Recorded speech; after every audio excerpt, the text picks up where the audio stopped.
Hello, Hofstra fans, and welcome to the WB Mason Coaches Report. I'm here with the head coach of Hofstra Wrestling, Dennis Papadatos. Morning, Coach. How are you today? Doing good. Getting ready for another day of work. That's what I like to hear. We're good all over here, too. Hofstra ran its winning streak up to 2 this past Sunday with a 22-11 win over Franklin and Marshall to end the regular season. Coach, you've had some time to sit on it. What can you say about the team's performance against the Diplomats? It was the best we competed from top to bottom all year. Not because we won. We won because it was the best we competed, right? Mm-hmm. Like, here's the truth. We competed like that. 5 or 6 of our losses are victories. 5 or 6 like that, where everybody gave a great effort. Guys that lost battle, they were just simply overmatched. And we had three, our 4 regular guys won. And to be honest, I don't think they struggled. Trey majored his guy. Zach and Charles wrestled guys that were pretty good, but I wouldn't say they wrestled great. You know what I mean? They're just good, and they won, and like they're supposed to. And listen, this is hard and long, so you don't always wrestle great, right? So, and Ricky, they did what they needed to do and got victories. But they didn't get bonus points like they have in the past, and against similar level of quality. And we needed the lighter guys to step up, and we were not favored on paper and the analytics to win 125, 149, and 157, and we did.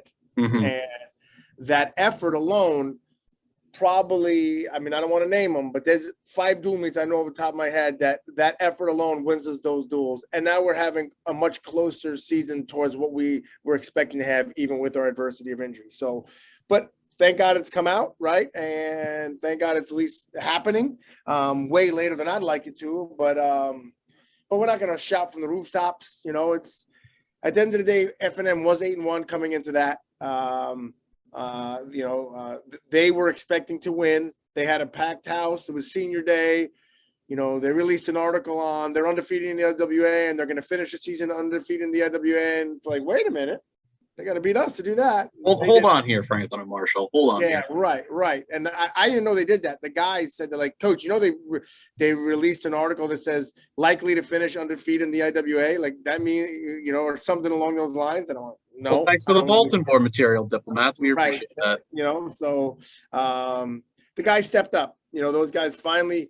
I don't want to say they overperformed. They actually just started performing closer to their ability. Mm-hmm. Yeah, you know what I mean? That's it. So thank God that's come out, and because of that, it was a good moral victory as we're closing out the regular season. It was definitely a much better showing, and hopefully we're a little healthier and have another guy back by IWA. So we'll see. Yeah, that's good to hear, especially from the guys like Jacob Moon, like Mike Leandrew, Joe McGinty. They've been having their ups and downs throughout the year, and to see them just be resilient. I know we speak a lot about that on these shows. The resiliency of those guys to fight back towards the end, because those guys all won some very dramatic decision matches, especially Joe getting three takedowns in the last 2 minutes of that third period.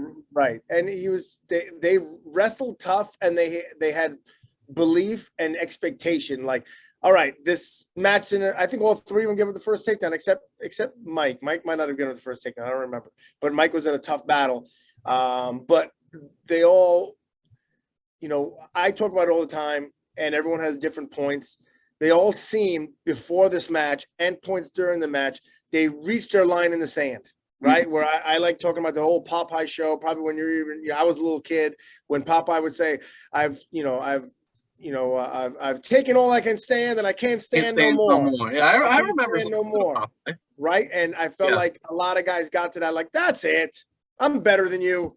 We train. I expect to win. I'm going to just do it, and they did it. And my aha moment was probably closer to when we got beat up by Rutgers, right? Like, so mine, everyone has different lines in the sand. Yeah. But thankfully they found theirs. You know what I mean? Mm-hmm. Thankfully they found theirs, and they stepped forward, and now it's now you got to keep it going. Yeah, now they got to keep that going. That was that concluded the regular season. So now you guys begin preparations for the EIWAs up at Cornell. I believe next next next week, March 5th through 6th. What goes into that training now that regular season ends and you're starting to enter postseason competition?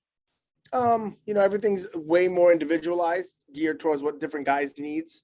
We practiced yesterday after our, after the match on Sunday. We came in, we practiced and lifted yesterday, just went over some positions that we thought we could do better as a team and some individuals, got a good sweat in. Today's going to be a pretty good practice. There's going to be, there'll be a point that we take 2 days off in a row. And then when we get back, kind of just fine tuning here. And then next week is mostly feel good. Next week is mostly feel good. Like, you're not training next week. You are keeping status quo. And for the first time all year, feeling as optimal as possible is the most important. Feeling fresh is the most important. So you don't got enough time to,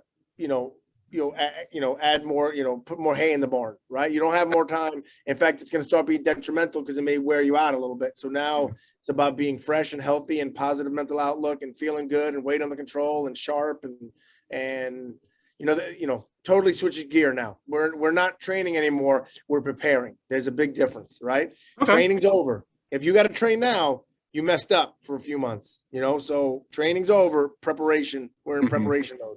Yeah, no, that's a good way to think about it. You don't want to go into these championships. This is championship meet. You don't want to go into these championship meets, beat up and drained. You want to go in as fresh as possible. Right.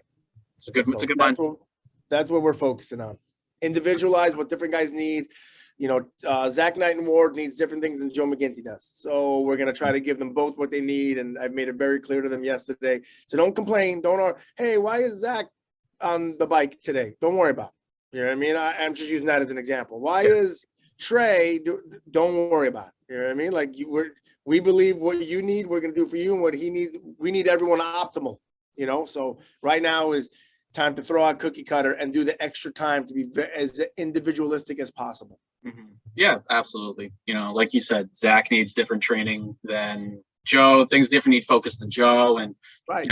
Ricky needs something different from Jacob, and so on and so forth. So no doubt about it. And we got to give everyone what they need so they can be optimal. So that's where we're at, and that's the team outlook. Right now, the team outlook is focus on the individual, and we put 10 individuals out there that can wrestle. Now we got a good team. You know what I mean? So that's the plan. Now that's the plan. Well, that sounds like a good plan. I can't wait to see it come to fruition. The Saturday and Sunday after next, the 5th and the 6th of March, up at the EIWA Championships at Cornell University. Follow everything you can for Hofstra at the EIWAs at gohofstra.com. For head coach Dennis Papadatos, I am Nick Papadatos. Thank you for joining us for yet another WB Mason Coaches Report.